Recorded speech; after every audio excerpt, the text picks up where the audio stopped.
nagre-rema sa akin yung last blowing of the trumpet.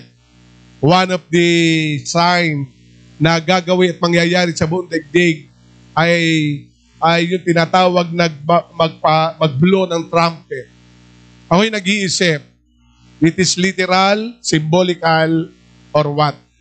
And the Lord compared to me, it's my personal interpretation and my personal revelation, the trumpet na sinasabi doon, no, ay, bagamat simbolo, anuman ito, it is the preaching of the Word of God. We will trumpet the message of the Word of God and everybody ay listening. Kasi ngayon, all over the world, even mountain, even island, ay naaabot na ng salita ng Panginoon through your gadget, through cellphone, through online. Wala nang imposible sapagkat ang Diyos ay nangungusap. Amen? Amen po ba? And today, pagsama-samahan po nating pagsaluhan ang mensahe nilagay po sa akin ng puso, sa aking puso na at Panginoon, katulad ng binasa ko dito, basahin natin ang awit 121 verse 1 to 8. This is the word of the Lord na ibinigay ng Panginoon sa akin itong mga araw na lumipas at ito ay napakahalaga. No? Nagrema sa akin ang verse 2.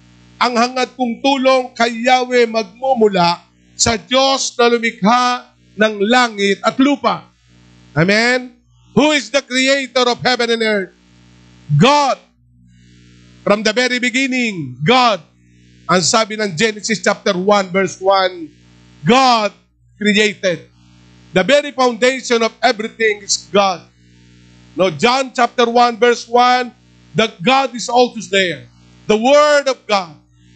Kaya dito sa mga talatang ito, nung binabasa ko po ang 8 verses na ito, the Lord is talking to me through this in my meditation, and my topic today, my very present help. Sabi nga natin, present help. Sabi nga natin, everybody say loud, my very present help. Yan yung napakaganda dito. Uulitin ko po ang basa mula po talatang 1 hanggang 8. Doon sa mga burol ako ay nakatingin, saklolo sa akin saan manggagaling. Ang hangad kong tulong kay Yahweh magmumula sa Diyos na lumikha ng langit at lupa. Di niya ako hayaang mabuwal, di matutulog, di siya hindi natutulog, ako ay babantayan. Sabihin nga natin, ako ay magbabantayan. Meron po magbabantay sa bawat sa atin. Ang tagapagtanggol ng buong Israel, hindi natutulog at palaging gising. Amen. Si Yahweh ang ating tagapag-ingat. Laging nasa piling upang magsanggalang. Di ka maaano sa init ng araw, kung gabi ay di ka sasakta ng buwan. Si Yahweh ang siyang sayo'y mag-iingat, sa mga panganib, ika'y ililigtas.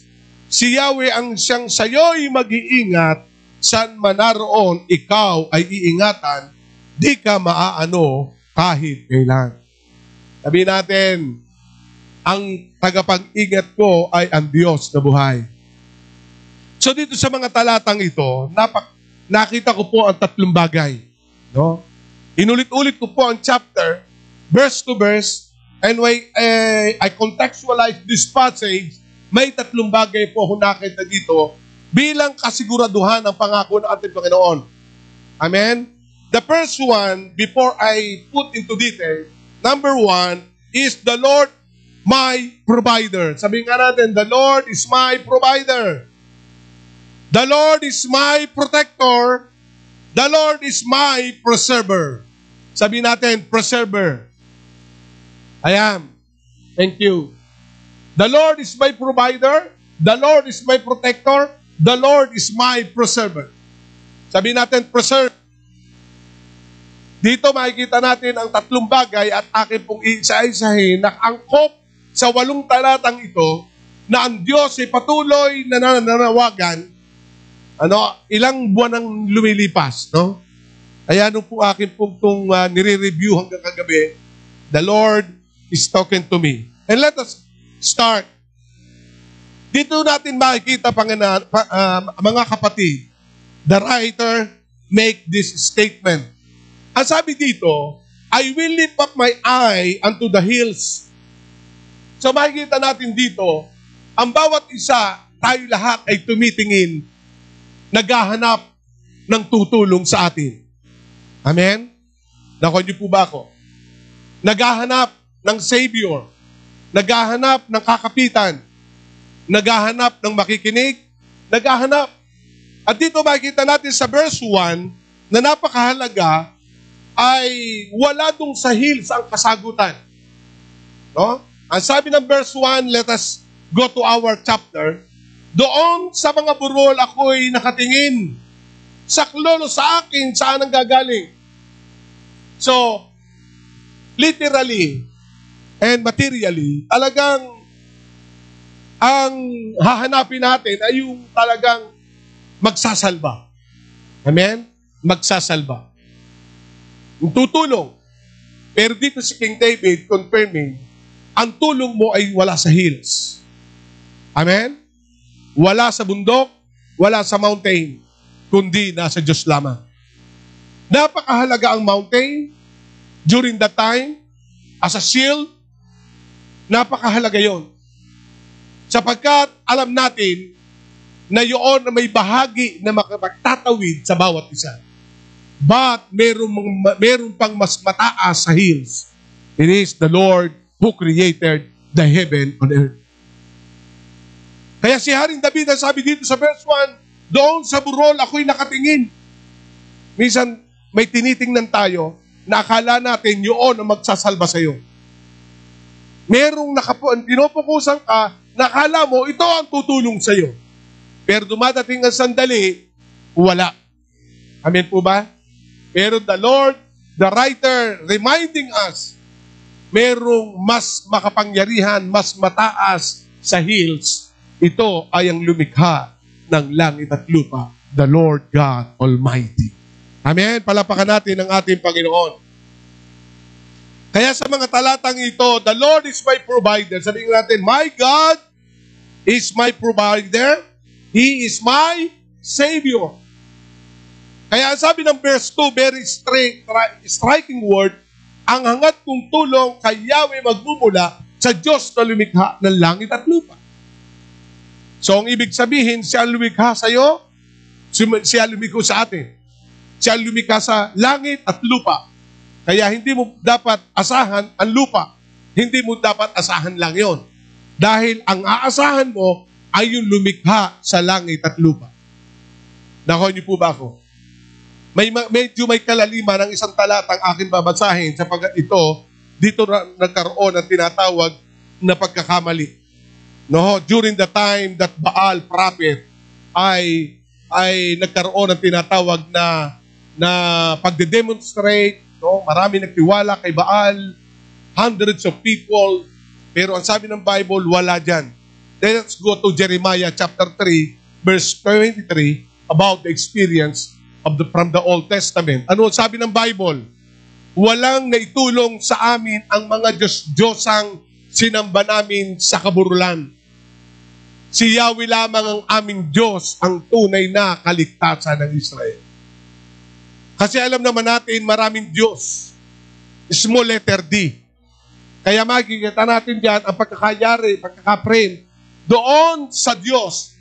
Pakipokus nga ng screen. Hindi na sa monitor, no? If you are watching this, dyan po sa screen, nakalagay dyan, walang naitutulong sa amin ang mga Diyos-Diyosan. Capitalized or small?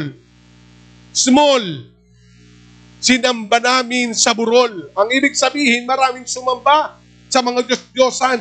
Yan yung mga pinagtitiwalaan ng maraming tao. Yan yung kinakapitan sapagkat kailangan nila ang tulong. Meron nga akong narinig na talagang masyado ng severe yung kanya sakit karamdaman. A years ago, siguro 20 years ago, somewhere in Laguna rin. Talagang yung binisita ko sa bahay ay talagang may amoy na. Alam niyo, narinig ko sa bibig niya, kahit si Satanas, pag ako'y pinagaling, sasamba ako sa kanya. Imagine that.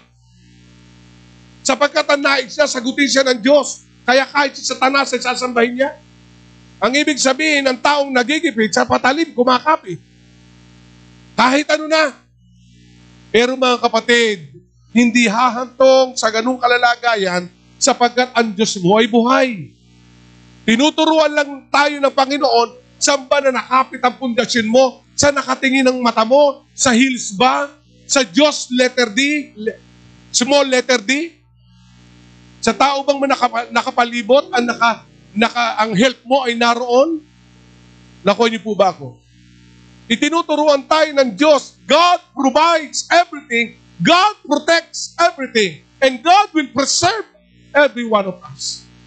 Ang kailangan lamang mawala yung looking unto the hills. Amen? Ay, hindi naman kami bababayaan sapagkat may savings ako. Hindi naman kami magugutan sapagkat eto ako. Meron ako dito, meron ako doon. And that is the kind of small letter D na inaasahan mo. Mawawala lahat yan, pero ang Diyos hindi kailanman magpapabaya. Nakuha niyo po ba ako? Kaya sabi ng Jeremiah chapter 3 verse 23, walang naitulong sa amin ng mga Diyos. Diyos ang sinamba namin sa kaburulan. Yun yung hills na sinasabi dito. Pero sabi ng Bible, si Yahweh lamang ang aming Diyos, ang tunay na kaligtasan ng Israel. Nakuha niyo po ba ako? Hello? Sabihin mo sa sarili mo, sa Diyos lamang ako aasa. Amen? In this present situation, our very health ay manggagaling sa ating Diyos. Sa ating Diyos. Remember that. So makikita natin sa verse 1 and 2, balik tayo sa Psalm 21, 121. What kind of provision ang narito na makikita natin sa Psalm 121 verse 1 and 2. And this verse talking about security. Sabihin natin, I am secure. Amen? Kaya that is the word, the present help. Because first, God is our provision and our life secure. Sabihin mo sa tabi mo, sigurado ang buhay natin kay Kristo. Secured. Bakit? Ako'y magtatanong, ba't ba ang bangko ay kumukuha ng security guard? Dahil may inaalagaan silang malaking halaga sa bangko. Are you with me? Ba't ang malalaking bahay ay mayroong security guard? Bakit? Sapagkat mga mahal niya ang nakatira sa loob ng bahay. Ba't yung isang malaking truck na ano nga ba tawag doon? Armor truck. Ay makapal ang bakal, makapal ang gulong, at may 4 na security yung loob ng van. Bakit? May binabantayan silang pera sapagkat ililipat yung pera. Naalala ko nga nung kami nagtatrabaho, yung sweldo ng planta ay meron pong ilang empleyado doon. Mula doon sa head office, ine-helicopter yung malaking halaga at lalapag sa tuktok ng building at doon ilalagay sa sobre ang mga pera. Kasi nauso yung hold up. Bakit? Tandaan natin, the first one provision that the Lord guaranteed, you are secure. Bakit? Dahil mahalaga ka sa Panginoon. Mas mahalaga ka kaysa sa bangko, sa pera nakalagay sa bangko sentral. Kaya nga sabi ng Bible in the book of Mark chapter 8, for what shall a profit a man who gave the whole world and he lost his own soul? Ang ibig sabihin, ang halaga ng iyong kaluluwa, ang halaga ng iyong buhay ay mas malaki kaysa pera ng central bank. Bakit? God given us the provision and the provision of security. We are secure. Amen? Sinisigurado ng Diyos na hindi ka masasaling. Sinisigurado ng Diyos. Amen po ba? Kaya month of February, nag-take pa ako ng ilang courses sa Bible School. Yung nga lang, inabot na ng lockdown. Dapat gagraduate ako ng May. Inabot na. Tawag sa akin yun, yung sir. Bishop, nothing to worry, gagraduate.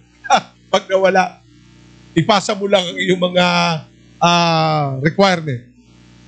So makikita natin, even unto now, God's provision. Basahin nga natin ang verse 1 and 2. Psalm 121 verse 1 and 2 about the first P, the provision of God, and the provision of God, that is security. Ano sabi ng Bible? Okay, doon sa burol, ako'y nakatingin, sa klon o sa akin, saan man gagaling? So ang burol na tinutukoy dito ay yung mga Diyos-Diyosan. Yung tinitingala mo, yung tinitingnan mo, yung inaasahan mo. Pero si David, ang sabi niya, hindi doon ako aasa. Ano ang sabi ng verse 2? Ayan, ang hangad kong tulong, kay Yahweh magmumula, ang Diyos na lumikha ng langit at lupa. Amen. Kaya, sino lumikha sa'yo? Sa lahat na nanonood, sino lumikha sa'yo? Ang Diyos. Bahala ang Diyos diyan. Nakuha niyo po ba? He will secure our lives today. And that is the promise of God. Kaya dito makikita natin, ang Diyos nilikha ang mundo. Imagine yun, ha? Bago nilikha ang tao, nilikha muna ng Diyos ang tubig, ilaw, lahat ng pangailangan mo. Bago inilagay yung tao sa gitna ng Eden, ready na ang lahat. Amen? Bakit? Dahil mahal ng Diyos at kayamanan at iniingatan ka. Amen? Hindi kaya ng iba yon. Si Bill Gates ka, hindi kaya yun eh.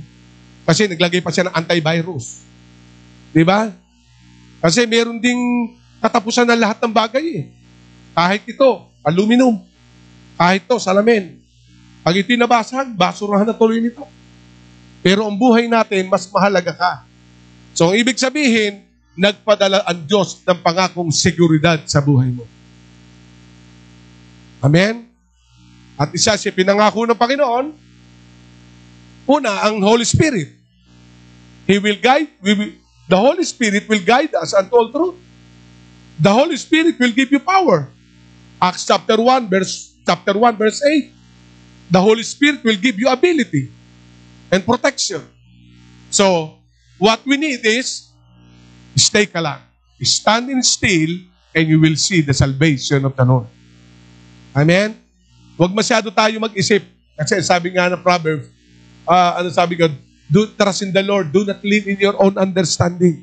Alam nyo, minsan ang understanding, pag umibabaw yan sa spirituality, magiging legalistic ka na, magtatanong ka na. Amen? Kaya napakahalaga, mas mataat ang ating spiritual kaysa kaisipan. Kaya ano sabi ng 1 Thessalonians or 2 Thessalonians 5:23? Ang sabi doon ay maging banal kayo ng buo niyong katauhan, yung espiritu, kaluluwa, at laman. Inuna ang espiritu. Kasi ang espiritu ang magdidikta dapat sa soul at magdidikta sa laman. Pag laman ang nanguna, mahina ang kaluluwa at espiritu. Kaya sabi nga ni Pablo sa Aklat ng Tessalon ng Galatia, Kapitulo 5, kaya hindi natin magawa ang nais natin gawin sapagkat hindi natin alam kung tayo nasa laman o espiritu. Kaya mga kapatid, if we know that the Lord is there for you, His provision is available. Trust in Him. Trust on Him. Magtiwala lang tayo sa ating Panginoon. Kasi si David, my help comes from the Lord, the Creator of heaven and earth. Amen po ba? Alam niyo, itong 6 months, grabe. Kung kayo may pinagdaanan, ay grabe pinagdaanan. A simple testimony, di ba? Ayan, nagkaroon kami ng kotse. May monthly. Eksakto si AJ ay nag-close ang hotel. Alam nyo, nag-cry ako doon sa bakod ko. And the Lord give me assurance. Pag ako nagbigay, walang makababawi. May ginamit ang Diyos. Ayoko na sabihin. May ginamit ang Panginoon. Bishop, nothing to worry. Hanggang bumalik si EJ ngayon sa company. Saan man gagaling ang help? Kay God. Amen? Sabi natin kay Lord lang. Kaya sabi ko, complete trust to the Lord. Do not look unto the hills. Do not look unto the hills. Trust in the Lord. There is a provision from God. His security. God will secure your job. God will secure your dreams. God will secure your destiny and your future. Because God is a God of provision. He is our present help. He is. Amen? Palapakan natin ang ating Panginoon. Hallelujah. Hallelujah. Napakabuti ng Panginoon.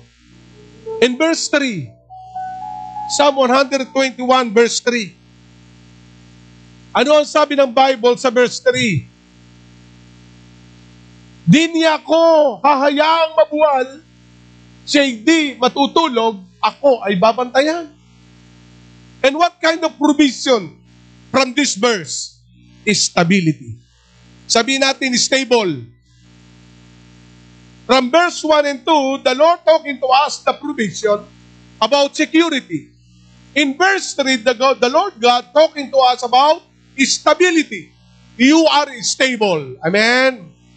Amen po ba? Sabi nga natin, I am stable, I am movable. Wow, praise God. Palapakan natin ang ating Panginoon. The verse 3 says, we are stable. Nakuha niyo po ba? Mayayanig ang ekonomiya ng Amerika, mayayanig ang lahat. Isipin natin ngayon, yung mga nasa bukid lahat, hindi tayo pinababayaan ng Diyos. Are you with me? May nakasharing nga ako. Ang sabi niya, Bishop, talaga palang kailangan ay simple lang ang buhay mo. Amen? Ay sabi ko, totoo ka, brother. Dapat simple lang ang buhay mo. At ngayon, simple. Amen? May kachat po ako kaibigan sa Australia. Ang sabi niya, alam mo, Bishop, binago ng Diyos ang ating lifestyle. O, di ba? Nakuha niyo po ba? Kasi hindi tayo stable dun sa lifestyle na social eh. Nakuha niyo po ba? Hindi tayo stable pag ang life natin pag meron tayo, punta rito, punta noon, bilmo ko niyan, hindi tayo stable doon. Pero ngayon, inilagay tayo sa lugar na pagiging stable, na kahit okra, buhay ka na. Ay, sige nga, yung okra nun, mga gulay, hindi mo pinapansin. Amen? Sa totoo lang, yung kapimbarako nun, hindi mo napapansin. Lagi itong Starbucks. Diba? Pero ngayon, hallelujah, kahit yun na lang, ano nga bang tawag doon? Nakatatlong kulo na ang barako, hindi inom mo pa. Kasi, amin po ba? Hello? Kaya napakahalaga yung tinatawag na God's provision. Tandaan natin dito. The first P, God's provision. In our present condition, kanino ang ating help? The first 1 and 2, the first word, provision. And provision, promise, from verse 1 and 2 about security. And from this verse, speak about stability. Ang sabi diyan, ang sabi ng verse 3, di niya ako hahayaang mabuwal. Sabi natin, hindi ka mabubuwal. Amen? Kaya sabi nga sa panahon ni David, di ba, Psalm 91, magbaksakan man sa palibot mo, 10,000, hindi kayo maibubuwal. Bakit? Your faith is stable, your foundation is so stable. Maibubuwal ka kung hindi stable ang faith mo. Kaya ang Matthew chapter 25 ay nagturo sa atin ng tinatawag na nagtayo ng bahay sa buhanginan at nagtayo ng bahay sa batuhan. Kailan napatunayan ang pagiging stable ng bahay na yon? Hindi sa kasayahan, hindi sa pagpapala. Kailan na-discover?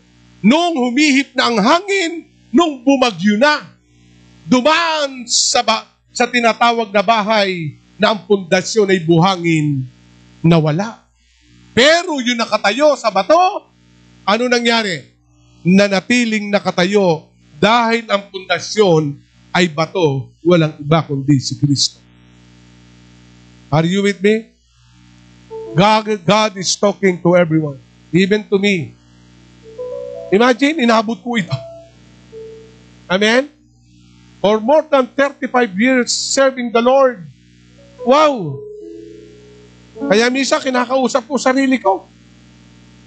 O Jimmy, mababaliwala yung 34 years mo kung ikay magkukulong sa kwarto. Are you there? Amen?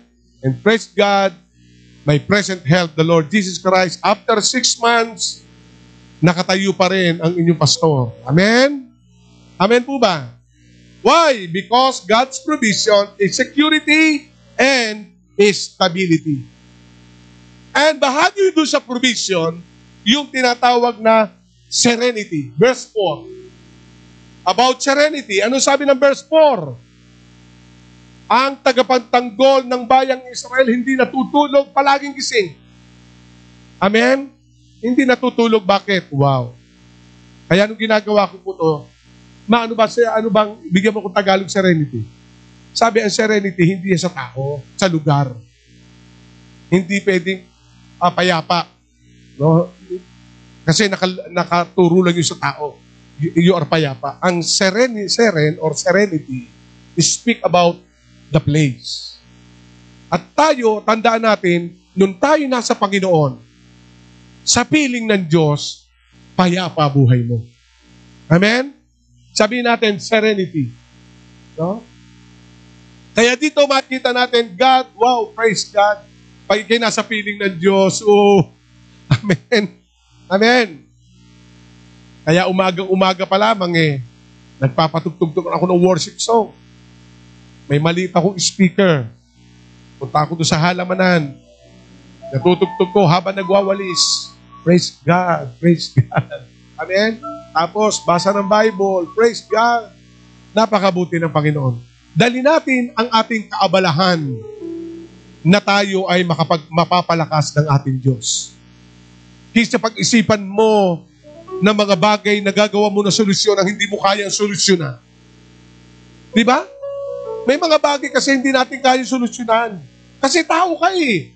Yung hindi mo kayang solusyonan, naandyan naman ang Diyos na siya ang susolusyon ng mga bagay na yun. Amen? Kaya napakahalaga. Okay, number 2 points. Dito makikita natin ay, the Lord is my protection. Sabihin natin, protektado ako. Ano sabi ng Psalm 121 verse 5? Akin lang pong iniisa-isa. Si Yahweh ang aking tagapagligtas, laging nasa piling upang pagsanggalang. And that is the protection of God. Amen? Hello? Ano ang protection na binibigay sa atin ng Panginoon? Verse 6. Let us go to verse 6. What kind of protection? Ang proteksyon ay binibigay ng Panginoon di ka maaano sa araw. At di ka mapapahamak kung gabi ay dumating.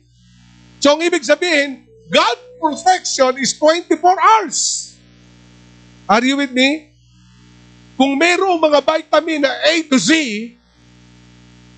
ang protection ng Diyos, hindi lang A to Z, every day and night, God's protection is always available.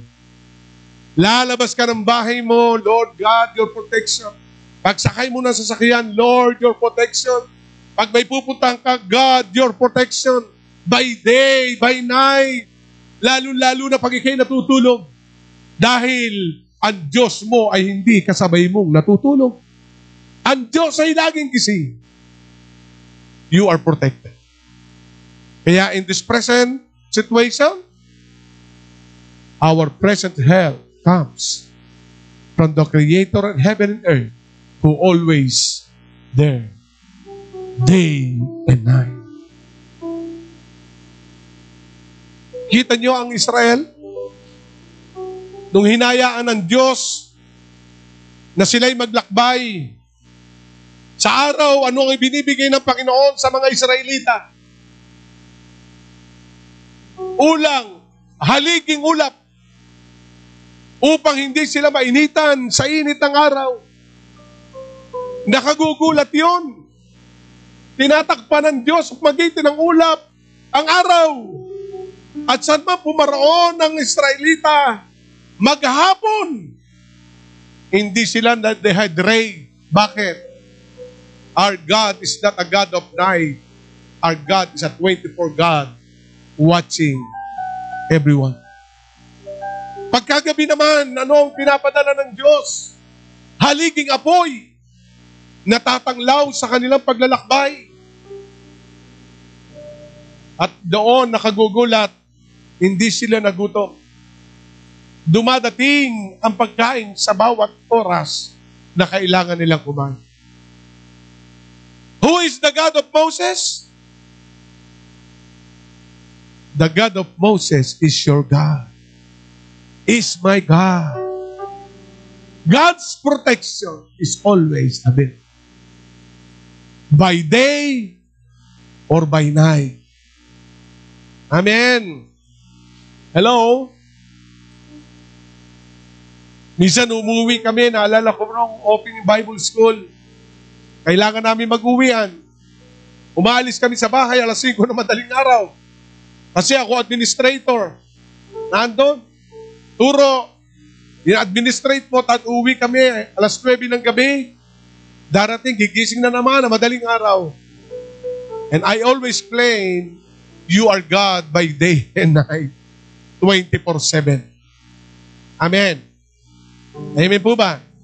Kung nagsasarado ang mall ngayon na 5:00, alam niyo ba yung 7-Eleven, pati yan na research ko, hindi pala yung nag-originate sa Japan.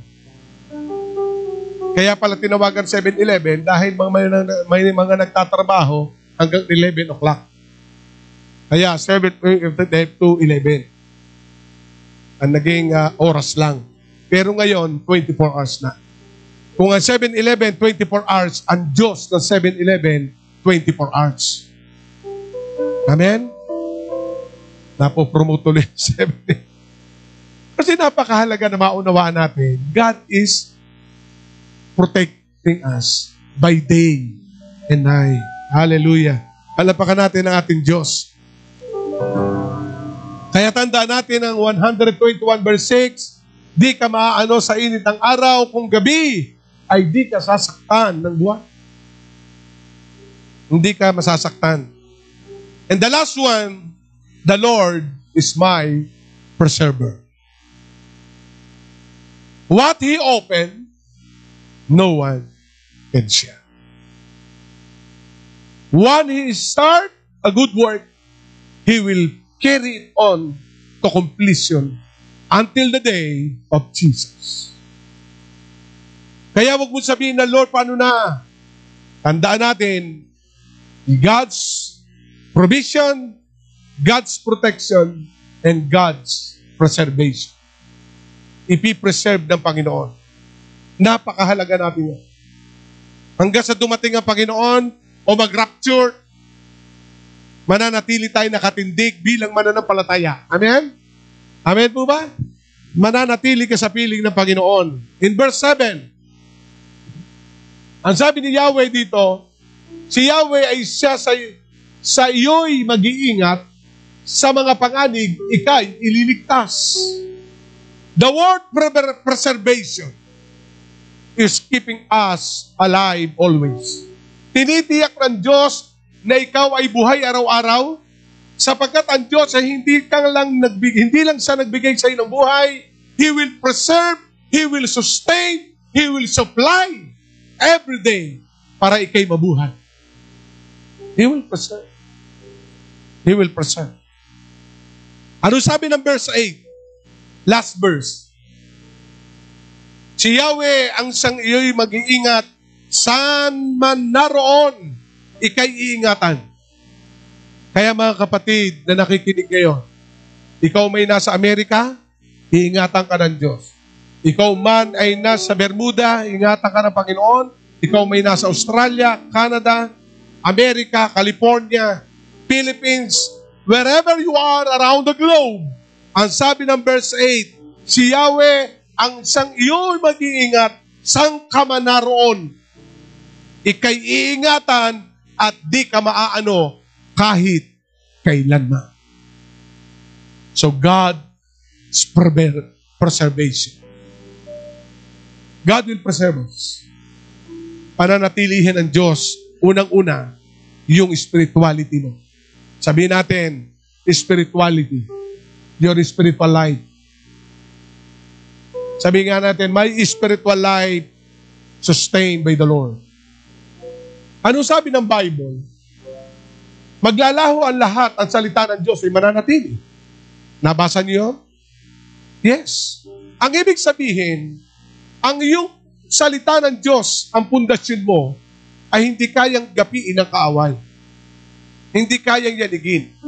So, ang salita ng Diyos ang makapag-preserve sa iyo.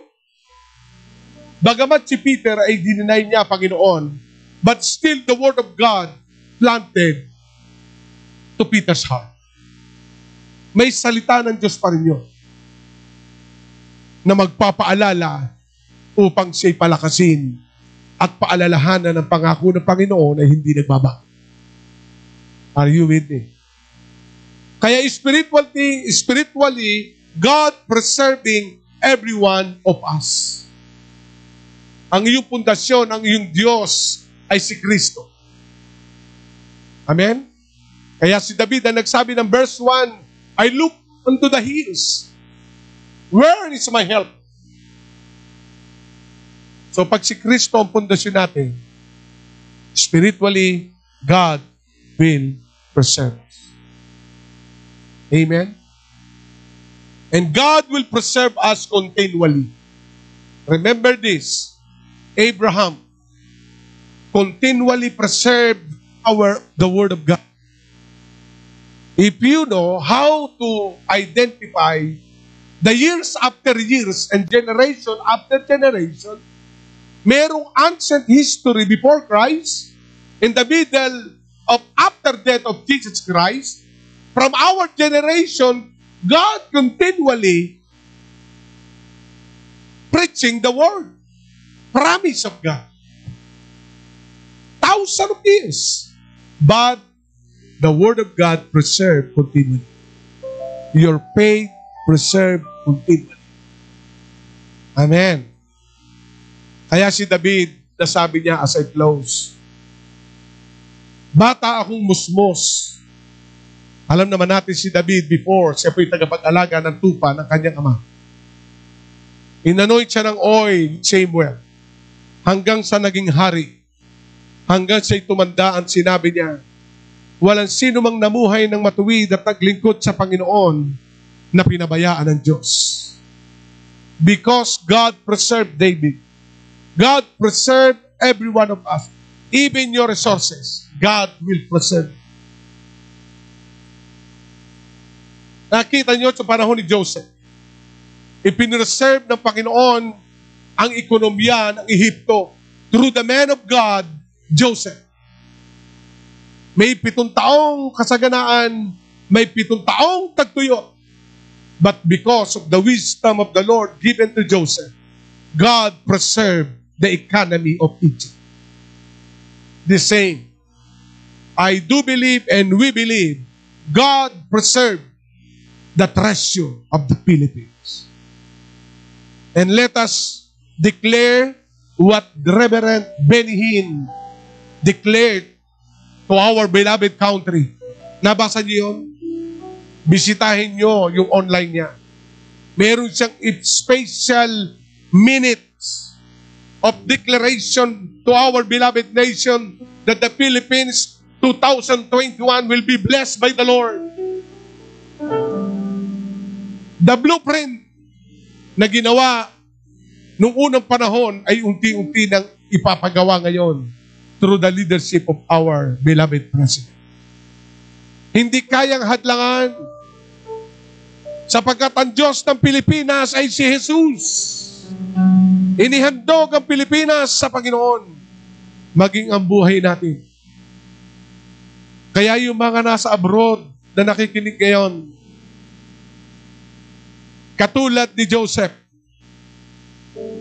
may angkin tayong kakayanan na ibinigay ng Panginoon. And one day, uuwi kayo ng Pilipinas dahil ang Pilipinas ay itataas ng Diyos na buhay. Amen? Kaya let us declare the Lordship of God. Amen. And as I close, tanda natin ang verse 8. Alam niyo, nung binabasa ko po ito ng isang gabi,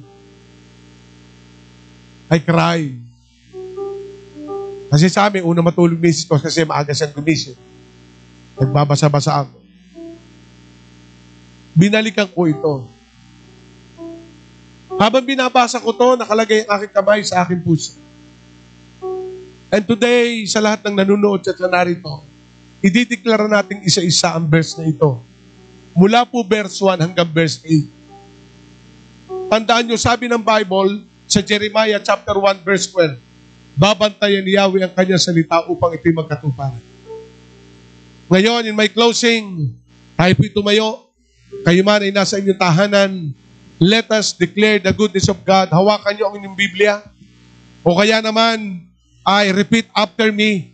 Sumunod lang po kayo sa salita ng Diyos na aking babasahin. And with authority, with faith from our heart, claim it verse by verse. Claim it verse by verse. As I close today, my very present help. Sabi nga natin, my very present help. Lahat po na nakikinig ngayon, sabihin natin, my very present help. My very present help. Ilagay natin ating kamay sa ating dibdib. Kanino mang gagaling ang ating help? We declare it one by one. Makinig po kayo at pagbasa ko po ng verse after verse, ang sasabihin nyo, Amen, Lord. Amen. Are you ready now? Okay, I read it. Verse 1. Doon sa mga burol, ako'y napatingin, saklolo sa akin, saan manggagaling? Verse 2. Ang hangad kong tulong kay Yahweh magmumula sa Diyos na lumikha na langit at lupa. Amen, Lord. Amen. Verse 3. Di niya ko hahayaang mabuwal, siya'y di matutulog, ako'y babantayan. Amen, Lord.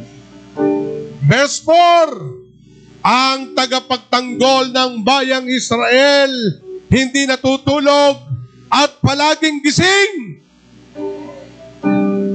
Si Yahweh ang tagapag-ingat, laging nasa piling upang pagsanggalang. Amen. Everybody shout Amen. Amen, Lord. Verse 6, di ka maaano sa init ng araw, kung gabi di ka sasaktan ng buwan. Say, Amen. Verse 7, si Yahweh ang siyang sayo'y mag-iingat. Ulitin ko ito. Makinig kayo. Si Yahweh ang siyang sayo'y mag-iingat. Sa mga panganib, ika'y ililigtas. Amen, Lord. Everybody say it loud, Amen. And last verse, si Yahweh ang siyang sayo'y mag-iingat, sang ka man naroon, ika'y ililigtas, di ka maano, kahit na kailan. Amen. Palapakan natin ang ating Panginoon. Let us worship the Lord. Awitan natin ang ating Panginoon. Hallelujah. You have made me glad, Salamat dakilang Diyos.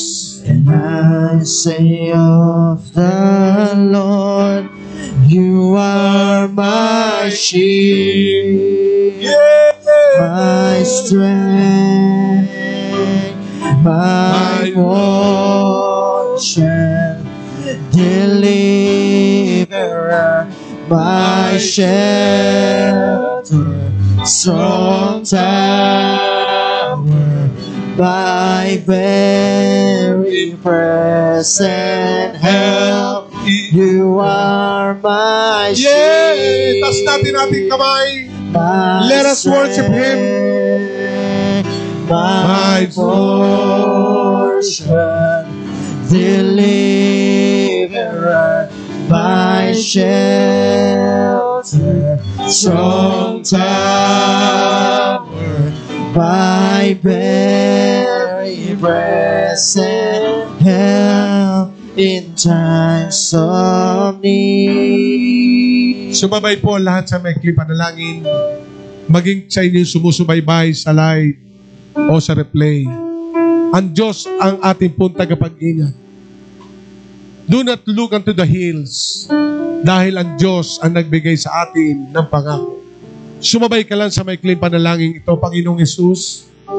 Iniaalay ko sa iyo ang aking buhay. Ikaw ang aking tagapagligtas. Ikaw ang aking tagapag-ingat. Inihahandog ko ito sa iyo, maging ang aking future, ang aking job, ang aking pamilya. Inihahandog ko sa iyo at kinikilala ka namin, hindi lang tagapag-ingat, kundi tagapagligtas ng aming buhay. Kinikilala ka namin, Panginoong Hesus, na aming Panginoon at aming tagapagligtas. Tinatanggap namin ito sa aming puso. Salamat, Panginoon. Ito ang aming dalangin sa pangalan ng Panginoong Hesus. Amen and amen and amen. God bless you all.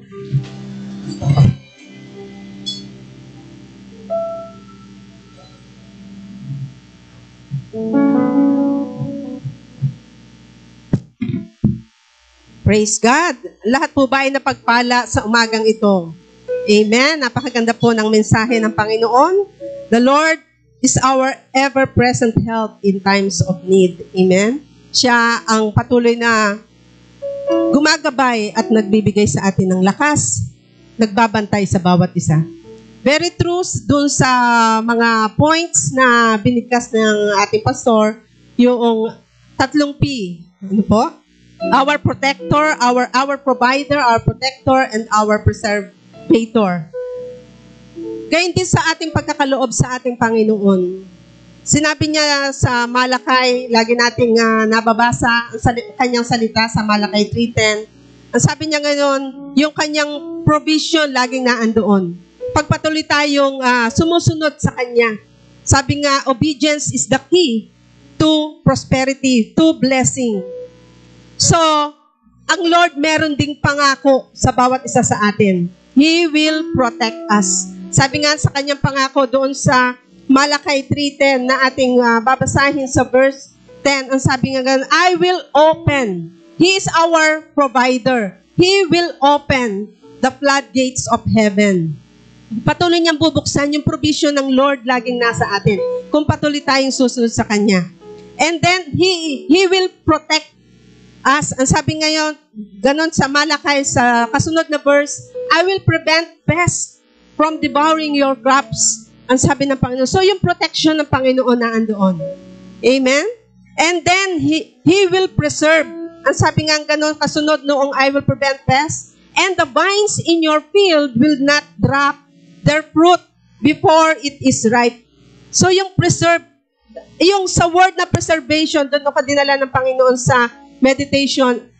Kung babasahin natin sa Psalms 84 verse 6, atin nga pong buksan, sa awit 84 verse 6. Ito ang pangako ng Diyos na preservation sa bawat isa sa atin, na dumadaan sa anumang kagipitan, sa anumang pagsubok sa atin. Ang sabi ng Psalm 84 verse 6, as they pass through the valley of Baca, they will make it a place of spring. They go from strength to strength till each appears before God in Zion. Kung ating babasahin sa Tagalog yung, ano ba itong Valley of Baca? Sa Tagalog, nakalagay doon ang direkta, sabi yung tagtuyot, tigang na kapatagan, kung ating babasahin. Iyon yung Valley of Baca. Ang pangako ng Panginoon, as they pass through the Valley of Baca, they make it a place of spring. Doon bubukal ang maraming bagay na tubig. Kasi, di ba, napatunayan na sa Old Testament na doon nga sa tigang na lupa o doon sa ay nagpapabukal ng tubig ang ating Panginoon. So, it is also true in our lives. Marami nga akong naririnig ng mga testimony kung kailang dumaan sila sa pandemic, saka nagbigay at nagbukas ang Panginoon ng maraming pagpapala sa kanila. Amen po ba? Sino nakakarinig ng mga testimonies na yon? Meron nga sa ibang church, sabing ganon, nakabili sila ng jeep kasi dahil sila ay nakapag-ani ng maraming vegetables, nakabili sila ng jeep. Tapos yung kapitbahay namin, nakabili ng motor, nagpunta sa amin. Kasi nagtinda sila ng gulay, blessing. Pinag-pray ng yung motor na dahil blessing sa kanila, tuwan-tuwa. Maging sa atin, ano po, kung kailang pandemic, saka tayo nakapagbigay. Yung dati, hindi tayo nakakapag-tithes, pero ngayon, kung kailang nagkaroon ng pandemic, ngayon nakakapag-tithes. Amen po ba? So, ito yung pangako ng Panginoon, as they pass through the valley of Baca, they will make a place of spring. Saka may bumubukal. Amen? Kasi tapat ang Diyos sa kanyang mga pangako. The believers, yung mga tunay na sumasampalataya at nananampalataya sa Kanya, tunay nga ang Diyos ay gagawa ng himala doon sa mga tigang na lupa. Amen? Even sa aming personal life, ano po, nagbukas ng opportunity ang Panginoon sa maging nga doon sa naging business po namin. So, ang Diyos ay tapat sa Kanyang mga pangako. Amen po? So, tayo bilang Kanyang mga anak, matagpuan din tayong nagtatapat sa Kanya. Amen po ba? Sa ating mga kaloob, sa ating pag-tithes. This coming October, meron nag-chat sa akin na medyo magkakaroon ng charge yung kasi ang ating offering and tithes, minsan nag-sesend sila sa through transfer, bank transfer, online. This coming October, magkaka-charge na, medyo malaki din. Sayang naman yung inyong charge pa. So, kasi nag-inquire po ako sa BPI na hindi pwede yung QR code sa corporation. Kasi ang ating church ay corporation. Ang QR code is only applicable sa mga individual banking account. Ano po? So, hindi tayo pwede magbigay ng QR. So, ngayon naman ay okay na ang ating church gathering. So, pwede na po tayong ipakisend na lang doon sa mga inyong kakilala na dito na po dadalhin ang ating mga tithes and offering. O yung ating kamag-anak, makaka-attend, ipapadala na lang po. Amen po ba? Hindi po? Amen? So, purihin ang Panginoon. Patuloy nating panghawakan ang mga pangako ng ating Panginoon. Sapagkat siya ay tapat din sa kanyang mga pangako. Amen? So, tayo po ay manalangin ng pasasalamat sa ating Panginoon. Lord, truly, O God, you are our faithful God. Lord, na lahat ng iyong sinabi, Panginoon, ito ay nagkakaroon ng katuparan sa buhay ng bawat isa. Lord, ang aming panalangin, Panginoon, patuloy mo kaming matagpuan na nagtatapat din sa iyo, Panginoon, through our tithes and offering, O God. Lord, salamat po ng marami sapagkat ikaw ay nagbubukas. Pagpatuloy kami nagtiwala at ipinagkatiwala sa iyo ang lahat ng bagay, ikaw ang nagbubukas, even opportunity, even Lord, sa lahat ng aming mga pangailangan, Panginoon, ikaw po ang nagpo-provide. You are our great provider. You are our great protector, our great preservator, O God. Lord, salamat po ng marami, Panginoon, sa iyong mga salita, Panginoon. Hallelujah, God. At patuloy mong pagpalain ng iyong mga anak, Panginoon. Continually bless them, O God, exceedingly and abundantly. Salamat po ng marami, Panginoon. Hayaan mo sa oras na ito, may bigay namin, Panginoon, with a cheerful heart and joyful heart, O God, ang aming mga kaloob sa iyo. Sa iyo lamang namin ibabalik ang lahat ng papuri at pasasalamat. In Jesus' mighty name, and everyone will say, Amen and Amen. Praise God. Amen. Sige po, habang tayo nagbibigay.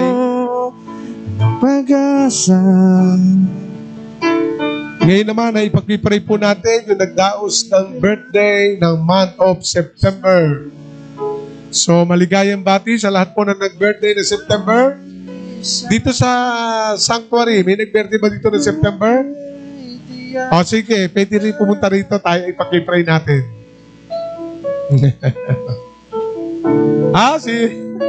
Okay, sige. Yung mga nag-birthday na September, okay, pwede naman mag-blow out. Pag hindi na pandemic, dito kayo sa harapan dito. Maging nasa bahay po, kung kayo po ay nag-birthday ng September, ay included po kayo sa prayer natin ito. Nire-represent po na naandito sa sanctuary ang buong buwan ng September. Okay? Tayo po tumayo. Pagkatin sila. Ama namin banal, maraming salamat dakilang Diyos. Una sa lahat, salamat sa buhay na binigay mo.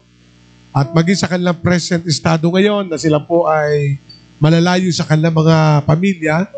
Lord, ang iba'y na taga Mindoro, ang iba sa malayong lugar na nagwo-work here in San Pablo. Dalayan ko, Panginoon, ang iyong katapatan na ibigay mo sa kanila. Ingatan mo ang mahal nila sa buhay habang malayo sila. At dalangin po namin sa kanilang kaarawan, ito nakalipas na mga araw, buwan ng September. Ama, ano man po ang mga secret petition, prayer request nila, Lord, alam namin ito iniregalo mo na sa kanila. Lord, kasama ng pamilya. Salamat, Panginoon. I declare long, satisfied life. In Jesus' name, amen. Happy birthday! Amen. So maraming salamat sa inyo lahat. Okay, announcement. Next week ay simula na po tayo ng double service. Ito po ay open na po sa congregation. No? Makinig po kayo kasi yung iba ay nakakadalaw na naman kayo sa mga kamag-anak nyo, nakakadalaw kayo sa ATM, nakakadalaw kayo sa mga marketplace. Sa church po ay dalawin nyo. Magsama-sama po tayo sa first week of October. Ang first service ay alas 8 ng umaga, ang second service ay alas 10:30 ng umaga. God bless you. Praise God. Meeting muna tayo para sa follow-up.